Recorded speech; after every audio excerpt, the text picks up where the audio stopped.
नमस्कार, मी शैलेश रमेश आपसिंगेकर. मी LIC agent म्हणून काम करत आहे.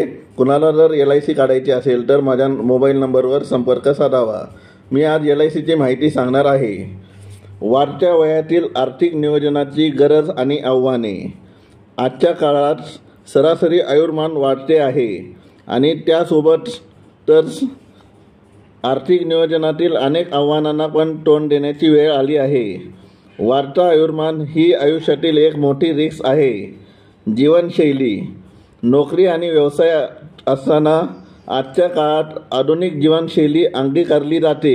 यामध्ये अनेक गरजा जसे 4 चाकी गाड्या, महागडे फोन्स, चांगली वस्त्र, प्रावरणे, बाहेर जेवायला पार्टीला जाणे, नियमितपणे ट्रिपला जाणे इत्यादी बाबी आहेत. निवृत्तीनंतर ही जीवनशैली अचानक बदलता येणे कठीण आहे. तेव्हा यासाठी आजच नियोजन आणि तरतूद करायलाच हवे. बदलती कौटुंबिक चौकट. बदलत्या काळाप्रमाणे आपले मुले तरुण पिढी आपल्याबरोबर असलेच असेल नाही. वाढत्या वयोमानामुळे आपल्याला जास्त मनुष्यबळाची आणि नोकर चाकरांची मदत लागू शकते. या सेवा दिवसेंदिवस महाग होत जाणार हे नक्की. Bucket list. राहून गेलेले काही छंद किंवा एखादा व्यवसाय वगैरे करावासा वाटतो, पण त्यासाठी नियमित आर्थिक पाठबळाचा स्रोत असणे फार महत्त्वाचे आहे. गुंतवणुकीची निर्णय क्षमता.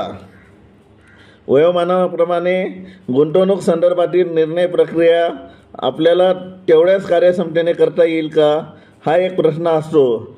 आजूबाजूची बदललेली परिस्थिती, किचकट होत जाणारे आर्थिक विश्व आणि सायबर गुन्हे इत्यादी नवीन चॅलेंजेस याच्या वयोमानाप्रमाणे निर्णय क्षमतेवर विपरीत परिणाम होणार हे नक्की. सांपत्तिक विभागणी वाद. असलेल्या संपत्तीवरून अनेकदा कौटुंबिक वाद निर्माण होतात आणि त्याला तोंड देताना मनस्ताप आणि वेळेचा अपव्यय या दोन्ही गोष्टी होतात. वाढती महागाई. वाढती महागाई हे एक शाश्वत सत्य आहे. दीर्घकालीन आणि उतार वयातील आर्थिक नियोजन करताना याचा विचार करायलाच हवा. नियमित खात्रीशीर उत्पन्न हे यावर उपाय म्हणून पहिले महत्त्वाचे पाऊल ठरेल. सामाजिक दायित्व.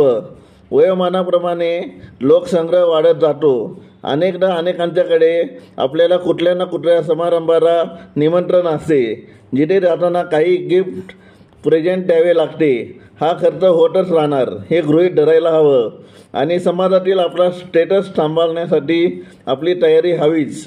भावनिक दायित्व. आपल्या निकटच्या कुटुंबातील खर्चाची अचानक आलेली निकड आणि त्या निमित्ताने होणारी पैशाची मागणी आणि भावनिक कुचंबना ही एक मोठी समस्या ठरू शकते. जवळ नगदी पैसा असल्यास या समस्येला तोंड द्यावे लागू शकते आणि अनेक प्रश्न निर्माण होऊ शकतात. मग करायचं काय? गुंतवणुकीचा पर्याय. बँक व पोस्टाच्या योजनेत गुंतवणूक. सुरक्षित, पण मुदतीनंतर तेच व्याजदर असतील याची शाश्वती नाही. स्थावर मालमत्ता. मालमत्तेचे मूल्य कसे वाढेल त्यावर परतावा अवलंबून. देखभालीचा खर्च, सरकारी कर, योग्य भाडेकरू मिळणे इत्यादी. त्यामुळे त्यातील उत्पन्न तितकेसे नसते. कोविड काळात तर भाडेही मिळत नव्हते. सोने. कठीण काळात उपयोगी पडणारे पण उतार वयात सांभाळायचे तर लॉकरचा खर्च. गोल्ड बॉन्ड हा मात्र ऑप्शन आहे. शेअर मार्केट व म्युच्युअल फंड. जास्त परतावा तितकीच जास्त जोखीम. सल्लागारावर अवलंबून राहणे किंवा स्वतः अभ्यास करून गुंतवणूक करणे. अत्यंत संवेदनशील बाजार. राजकीय, सामाजिक व आर्थिक घडामोडीने प्रभावित होणारे जसे कोविड महामारी, कर प्रणालीत बदल, युद्ध इत्यादी. त्यामुळे उतार वयात खात्रीशीर, सुरक्षित व नियमित उत्पन्न मिळवण्यासाठी विविध गुंतवणुकीचे पर्याय शोधत असताना पेन्शन पॉलिसीचा जरूर विचार केला पाहिजे. कारण पेन्शन पॉलिसीमध्ये नियमित उत्पन्न, देशात जगात काही हो, सुरक्षित उत्पन्न, सुरुवातीला जी पेन्शन मिळणार तीच आजन्म मिळणार, आपल्यानंतर आपल्या पत्नी किंवा मुले, भाऊ अथवा बहिणींना मिळण्याचे सुद्धा पर्याय उपलब्ध. संपत्तीचे योग्य वाटप. आपल्यानंतर गुंतवणूक केलेली रक्कम वारसाला मिळणार.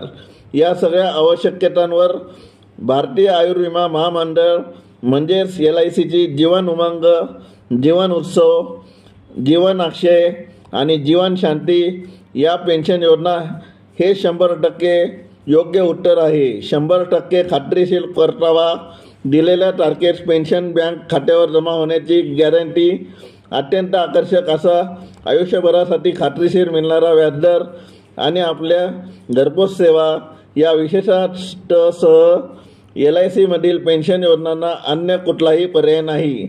अधिक माहितीसाठी संपर्क करा. नाव, मोबाईल, आर्थिक सल्लागार. माझे व्हिडिओ लाईक, शेअर, सबस्क्राईब करा.